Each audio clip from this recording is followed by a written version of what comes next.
Seja bem-vinda, seja bem-vindo a mais um vídeo do nosso curso de análise de dados espaço-temporais. Neste vídeo vamos tratar sobre o exercício prático da unidade 3, análise local e global.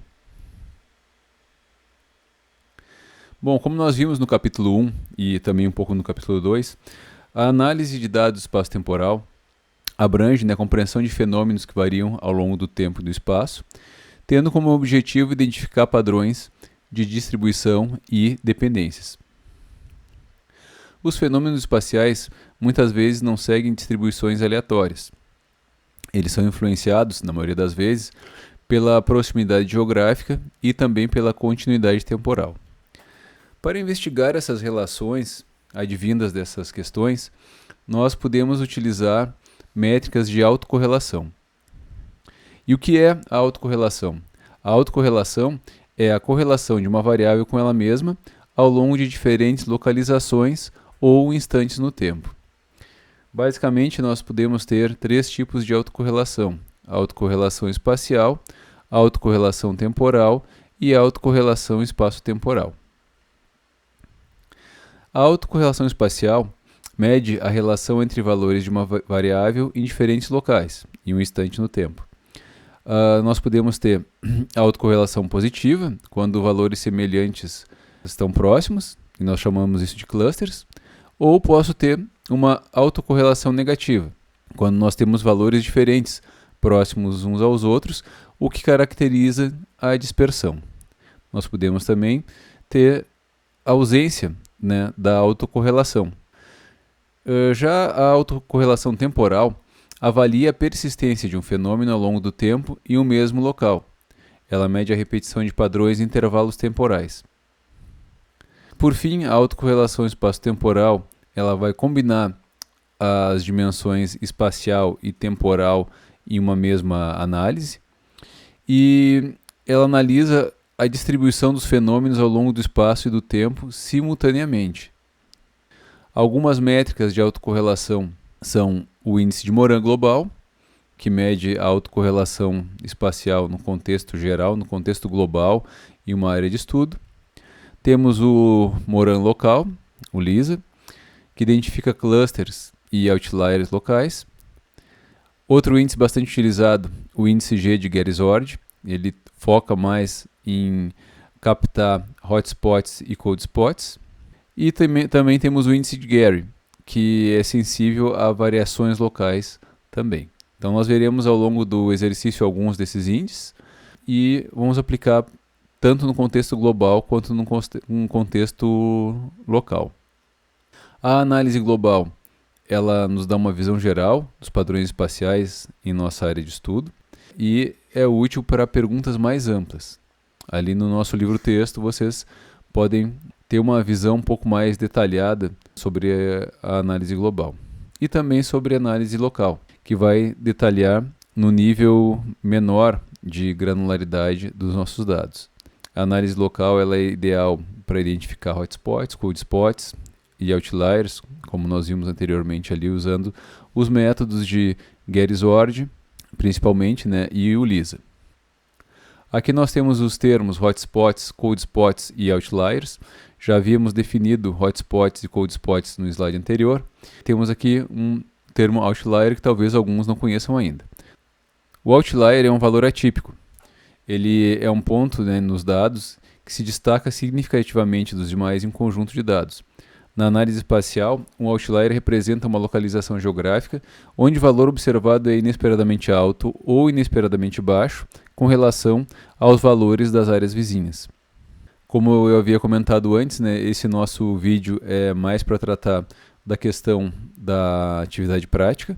Então, a parte teórica ali, as equações, as definições da análise global, dos principais métodos da análise global e da análise local estão ali no nosso livro-texto.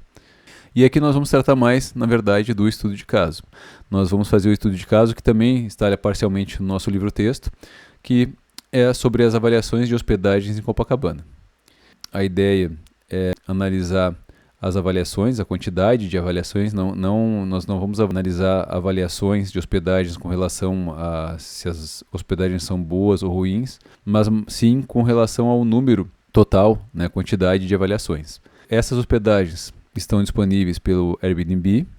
Selecionamos especificamente o bairro de Copacabana, no Rio de Janeiro, e selecionamos também o ano de 2024 para não ficar com uma abrangência muito grande de dados que poderia nos trazer algumas complicações aí com relação à questão computacional e de organização também, que não caberia nesse momento que nós estamos usando o exercício mais para aprendizado.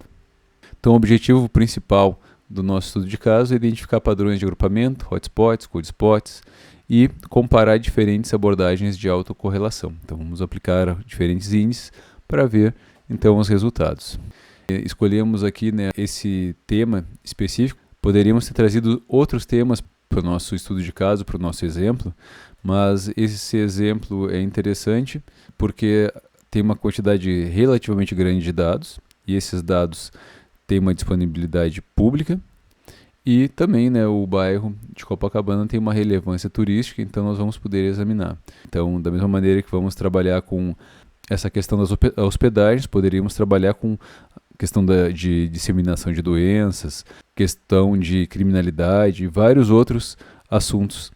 Então aqui está a nossa área de estudo, para a de Copacabana, o bairro, e os pontos aqui referentes ao número de avaliações ao longo de 2024. Então aqui nós plotamos o número total de avaliações, os pontos, né, disponíveis, os pontos referentes aos imóveis disponíveis no Airbnb ao longo de 2024 e a gradação de cores aqui referente ao número de avaliações.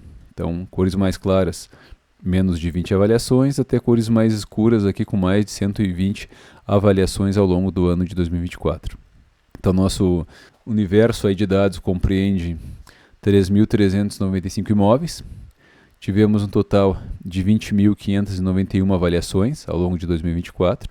Então, tivemos imóveis que ao longo de 2024 tiveram apenas uma avaliação. Por outro lado, tivemos um máximo aí, imóveis com 135 avaliações. Tá? E aqui calculamos as estatísticas básicas, a média, a mediana, desvio padrão, tá? E etc. Vamos calcular essas estatísticas no nosso exercício prático. Para realizar então o estudo prático, nós vamos utilizar o R e o RStudio, como a gente já utilizou em outras disciplinas. E aqui estão os passos, as etapas que nós vamos realizar. Então a etapa 1 compreende a preparação, né, onde nós vamos carregar os pacotes e configurar o diretório de trabalho e fazer as instalações, caso necessário também, de pacotes que não estejam instalados em nossos computadores. A etapa 2 é referente ao carregamento e ao pré-processamento dos dados. Partindo depois para a etapa 3, vamos calcular estatísticas descritivas e fazer uma análise exploratória. Na etapa 4, vamos construir a matriz de vizinhança espacial, para então na etapa 5 fazer a análise global.